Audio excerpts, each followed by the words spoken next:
今日係大日子，想將住也舒服落凡間，將個殘俾五虎廟俾今日慶祝呢個大日子，成師傅落凡間，將個殘一俾些徒弟一齊嚟慶祝呢個大日子，慶祝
！Bluetooth mode.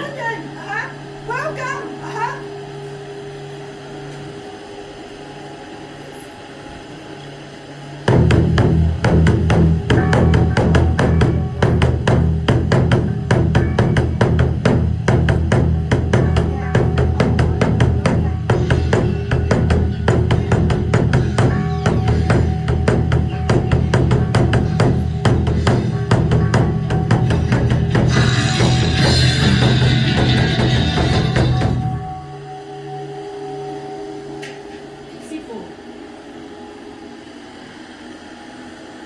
pray for us here this time. Thank you.